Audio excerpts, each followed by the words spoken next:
हरियाणा राज्य निर्वाचन आयोग द्वारा हरियाणा में होने वाले निकाय चुनाव को लेकर हरियाणा राज्य निर्वाचन चुनाव आयुक्त धनपत सिंह ने सेक्टर 17 में विभिन्न पार्टियों के पदाधिकारियों के साथ बैठक की। उन्होंने कहा कि इस बैठक में सभी पार्टियों के पदाधिकारियों के साथ आचार संहिता को सही से लागू करने के बारे में और चुनाव को पारदर्शी और शांतिपूर्वक करवाने के लिए उनके सहयोग के लिए अनुरोध किया। उन्होंने कहा कि इस बैठक में बीजेपी, कांग्रेस, आम आदमी पार्टी और लोकदल के प्रतिनिधि शामिल हुए और इस बैठक में आदर्श आचार संहिता को लेकर चर्चा की गई और इसके अलावा पब्लिक प्रॉपर्टी एक्ट की भी चर्चा की गई और उन्होंने कहा कि इसकी अनुपालना करने का भी कहा गया है। उन्होंने कहा कि जो इसका उल्लंघन करेगा उसके खिलाफ कानूनी कार्रवाई हो सकती है। चुनाव के दौरान प्राइवेट प्रॉपर्टी में सहमति से ही फ्लैक्स और पोस्टर लगाए जाएं, यह भी बैठक में चर्चा की गई। उन्होंने कहा कि इस बैठक में इलेक्शन एजेंट को चुनाव को लेकर अहम जानकारी होनी चाहिए।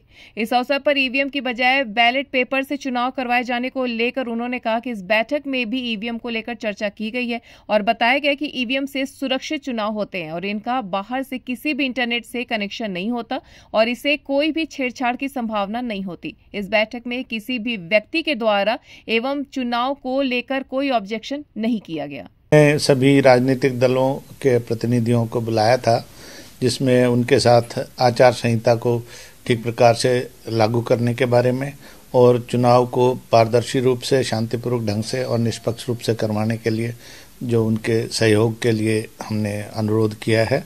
इसमें मुख्यतः बीजेपी, कांग्रेस, आम आदमी पार्टी और लोकदल के जो प्रतिनिधि सम्मिलित हुए, हमने उनके साथ आदर्श आचार संहिता का विस्तार रूप से चर्चा की और उनसे सहयोग की अपील की।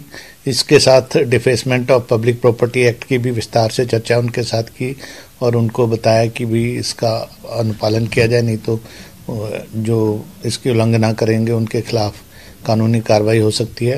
प्राइवेट प्रॉपर्टी पे भी जो फ्लैग्स या जो पोस्टर वगैरह लगाने का है वो उनके साथ उनकी परमिशन के बाद ही लगाया जाए और शहर को गंदा ना करें। और इसके अलावा जो इलेक्शन एजेंट्स हैं उनको क्या क्या चीज़ों के बारे में जानकारी होनी चाहिए। फॉर्म 17C को लेके बात हुई, उनकी तरफ से जो सुझाव आए हैं उनमें से जो लागू करने योग्य होंगे उनको भी लागू किए जाएंगे और उसके बारे में returning officers, assistant returning officers और डीसीज को हिदायतें कर दी जाएंगी। हाँ, नहीं, वो बात पहले हो चुकी है।